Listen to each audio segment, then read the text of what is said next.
রাধে রাধে সবাইকে। তোমরা সবাই কেমন আছো? আশা করছি ভালো আছো। আমিও কিন্তু খুব ভালো আছি। আচ্ছা, তোমরা বলো, এই যে আমরা কোনো মানুষকে ধরে রাখি বা বেঁধে রাখি, তাকে কখনো কি ধরে বেঁধে রাখা সম্ভব? কিন্তু চাইলে আমাদের পিছনে অনেক কিছুই করতে পারে, অনেক কিছুই করতে পারে, সেটা তোমরাও জানো বলো।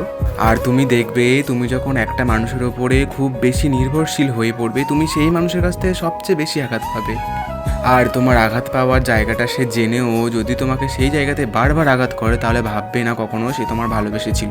কারণ ভালোবাসার মানুষ কখনো তা অপর ব্যক্তির মানুষের চোখের জল দেখতে পারে না, এটাই হচ্ছে ভালোবাসা। দেখবে, আমরা কখনো রাগের মাথায় বা জেদের মাথায় যখন কোনো ভুল করে ফেলি, সেই ভুলটা কিন্তু আমরা নিজেরা ইচ্ছে করে করি না, আমাদের থেকে হয়ে যায়। কিন্তু সেই মানুষগুলো যখন আমাদের উপরে প্রতিশোধ নেয় যে তুই এই জিনিসটা আমার সাথে করেছিলি, সেটা তোর সাথে করা উচিত, তুইও বোঝ আমি কোন জায়গাতে ছিলাম, এইগুলো যখন আমাদেরকে দেখানো হয় বা এগুলো আমাদেরকে বোঝানো হয়, আচ্ছা তোমরা বলো তো, প্রকৃত ভালোবাসার মানুষরা কখনো কি এইসব জিনিস বা এইসব জায়গা কখনো আমাদেরকে বোঝায়? কখনো বোঝায় না, কারণ তারা আমাদের চোখে কখনো চোখের জল দেখতে পারে না। সত্যি গো, সঠিক মানুষটা পাওয়া জীবনে খুব দরকার, খুবই দরকার, যে তোমার চোখের জল না, তোমার মুখের হাসি সবসময় দেখতে চাইবে। আর রইল কথা ভালোবাসাটা সত্যি আজকালকার দিনে পুরো ভিখারির মতো ভিক্ষা করে করে পেতে হয়। ভালোবাসা কাউকে কাছ পাওয়ার জন্য তাকে ভিক্ষা করতে হয়। সত্যি কথা বলতে, আমার আর ভালোবাসার প্রতি না বিশ্বাস আর ভরসা দুটোই কিছু নেই, সব যেন কেমন একটা মরে গেছে, জানো তো।